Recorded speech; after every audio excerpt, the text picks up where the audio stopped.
So a vote not for Trump is a vote for Harris. So a couple of things. First of all, I voted for Donald Trump. I know twice, you did, but 16 but and we're in not 2020. talking about. But when you lose an election and you try to overturn the results so that you can stay in power, we all are familiar you lose with me. Things got pretty damn heated during a recent CNBC interview when former Trump-supporting Republican Senator of Pennsylvania, Pat Toomey, publicly declared that he would not vote for Donald Trump in the upcoming election, which visibly triggered the MAGA news host interviewing him, Joe Kernen, and then incited a heated exchange between Kernen and his much saner co-host. The whole thing was hilarious and off the rails. But before we unpack all that, if you end up liking this video and you want to support the channel, please be sure to hit the like, subscribe, and alert bells before you go.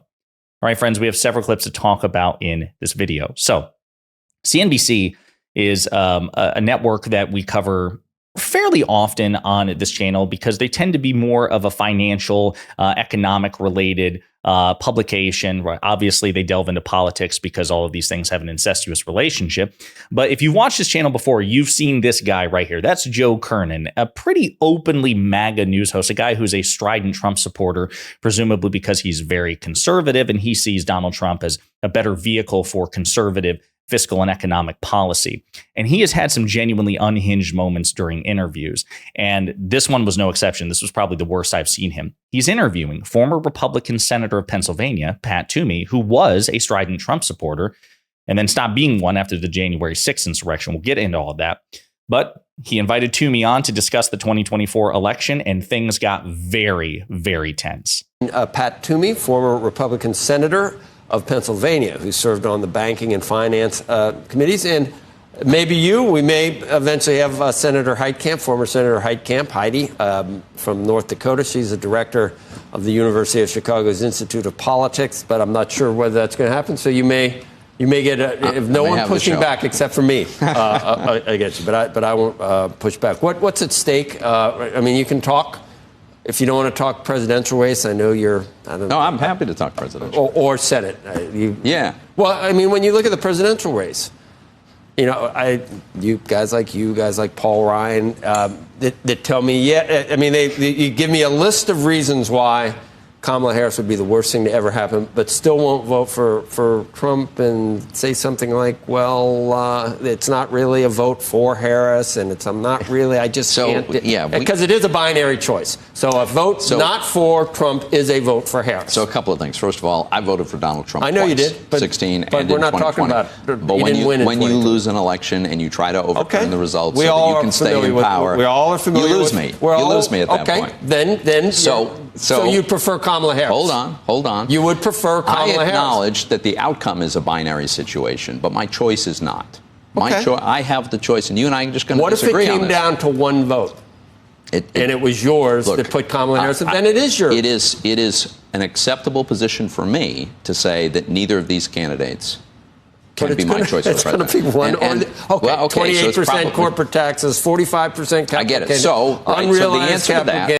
So again, I'm seeing Joe Kernen lose it and seeing Pat Toomey, just frustrated and amused at how triggered Kernen is by this decision. All of this is so damn funny.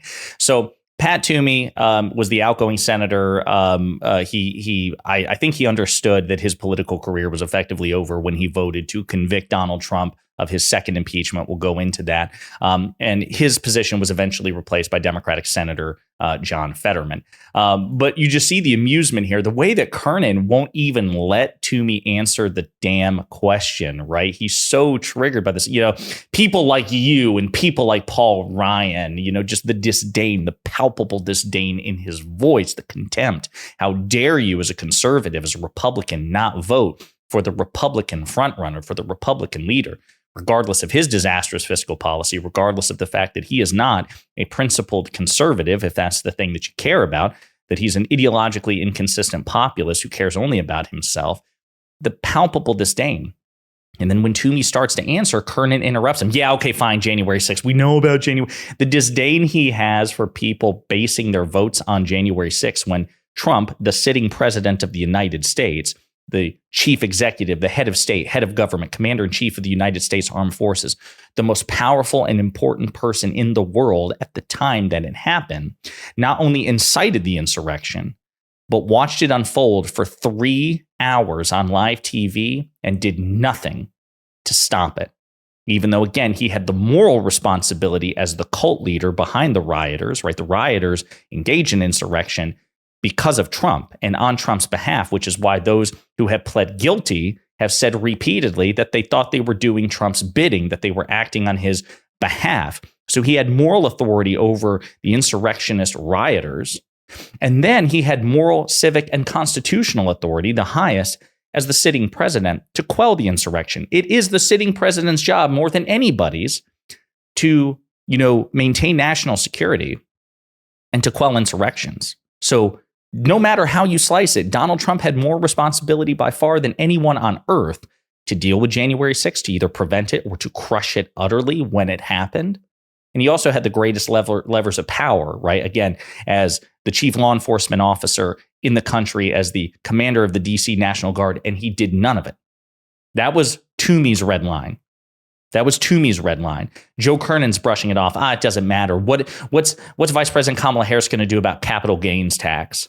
And I want to say, because I've got another clip there, because the argument spills not just between Kernen and Toomey, but between Kernen and Andrew Ross Sorkin, the saner of the two CNBC Squawk Box hosts. But Pat Toomey was one of 7 senators to vote to convict Donald Trump. You may recall, during that second impeachment, all 50 Democrats voted to convict, and 7 Republicans, including Mitt Romney. Toomey was one of them as well.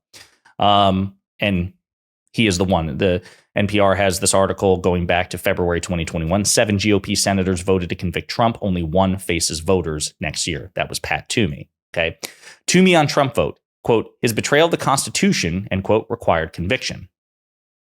The statement, released after the trial concluded, explained Toomey's decision to break from his party. See if it still has it there. If not, I'm sure the Hill has a quote, his betrayal of the Constitution and his oath of office required conviction. Many elected Democrats did want to impeach President Trump from the moment he won in the 2016 election. The mainstream media was unrelentingly biased and hostile to the president. Both often overlooked violent riots when perpetrated in favor of causes they found sympathetic last summer. Despite this, Toomey said he believes Trump's conduct following his loss in the 2020 election was not acceptable. Quote, he began with dishonest, systematic attempts to convince his supporters he'd won. His lawful but unsuccessful legal challenges failed due to lack of evidence. Toomey said he was one of the 74 million Americans who voted for Trump, but that the former president's behavior in the final months of his presidency, quote, betrayed the confidence millions of us placed in him. Okay. He urged the mob to march on the Capitol for the explicit purpose of preventing Congress and the vice president from formally certifying the results of the presidential election. Trump acted to, quote, hold on to power despite having legitimately lost. Quote, a lawless attempt to retain power by a president was one of the founders' greatest fears motivating the inclusion of the impeachment authorities in the Constitution. This ultimately contributed to Toomey, hit the end of his political career. But it's just so interesting to me, before I play this next clip, that again, I'm just so fascinated that so many people are so quick to just downplay January 6th. Joe Kernen, if it had been Joe Biden as vice president, if it had been Al Gore as vice president, if it were Vice President Kamala Harris, in the event that she loses the 2024 election, who triggers and incites an insurrection, I expect Kernen would not so easily dismiss those concerns. But he does this here. He pew-pews it here. I mean, you can see, again, the disdain, the contempt. It's so interesting from a very successful Republican senator of a swing state. Of a swing state, too. That's the other thing. I mean, all states matter, but electorally, unfortunately, in our system, some states matter more than others because they're swing states. They're the ones that people actually can compete over. And Pennsylvania is one of those bellwether states. So one would think that what Toomey has to say here in terms of the warnings of Trump might be something that Kernen would pay attention to. But of course, you can't. How dare you? You just can't buck the party. So I want to play another clip here in which Kernen, acquires a new target, so to speak, and he gets into a tense exchange with his co-host Andrew Ross Sorkin. Well, the Senate. I'm trying to understand it, and you may be right, but I'm just trying to understand it. I keep hearing from all sorts of people in and around the vice president that her policies are actually going to, when it comes to economic issues, are actually going to be much more centrist than have been portrayed in the media, in some of the conversations that we've had. This is what I keep getting told if you talk to people that are in and around her. Obviously, those proposals and plans have not been made public. She has not articulated what those plans are in a meaningful way yet. Her plans are not what the media has said. I'm not here to defend her one way or the other. Yeah. I'm here to ask the question, which is that's not what you just said. You said the media has portrayed her with all these leftist. Those were her own words. Correct. Those are all the media. So the question is whether she's changing her mind, and I don't know the answer. Of course she's trying to, but I think that the question is which. So again, Kernen's so triggered. She said in 2019 she'd ban fracking. She had all these leftist proposals. 2024. Why can't we make those the anchor around her neck? Meanwhile, Donald Trump is bouncing from one position to another on the issue of abortion within a 24-hour spread. It's so ridiculous. It's so fascinating to me that they are so desperate to create this asymmetry, this double standard where they will hold anybody on the Democratic side. There's no room for mind changing or evolution. As the vice president said, her values haven't changed and her preferences probably haven't changed either. But she is well aware of the fact of the realities of governing, now having done it for 4 years alongside President Biden. She understands that there's probably not the political capital available to ban fracking federally, even if she wanted to. And so she has had to adjust her political goals accordingly to fit the reality in the current political context. Donald Trump again bounces back and forth from one policy proposal to the other in a 24-hour spread. Even things where he talks about his, plan, his big, beautiful healthcare plan, because he says he wants to repeal and replace Obamacare, even though he failed in his first term. They don't press for details about that. But if Joe Kernen's really putting so much emphasis on the economy, again, it's worth noting that Donald Trump's own alma mater, Penn Wharton, they created based on record, based on policy proposals, a comparison between a second Trump administration and a Harris administration in terms of their economic and fiscal policies. And it looks disastrous for Trump. Super genius economists say Trump's budget is costlier than Harris' plan. Reports from the Penn Wharton budget model blow a hole in the Trump campaign's economic pitch to voters by showing how his plans could increase the national deficit. For what feels like the umpteenth time, experts are highlighting major aspects of Donald Trump's economic policy that could hurt the economy and spike deficits. 2 new reports from the nonpartisan Penn Wharton budget model, part of the school Trump has attended and described as super genius stuff. So again, this school, and Trump has repeatedly lauded as super genius stuff because, of course, he went there, is actually saying, this guy's economic plans, his budgets, are fiscally irresponsible compared to the Harris administration. Found the GOP presidential nominee economic proposals would increase the deficit nearly 5 times more than Vice President Kamala Harris's plan. Joe Kernen doesn't seem to care. Again, CNBC, the very network for whom Joe Kernen works. Trump budget would spike deficits by nearly 5 times. Harris proposal, says Penn Wharton. We can also go into the other macroeconomic measures. We can talk about how the vast majority of jobs which have been created since the end of the Cold War have been created on the watch of Democratic administrations. 50 to 1. 50 to 1. That is staggering.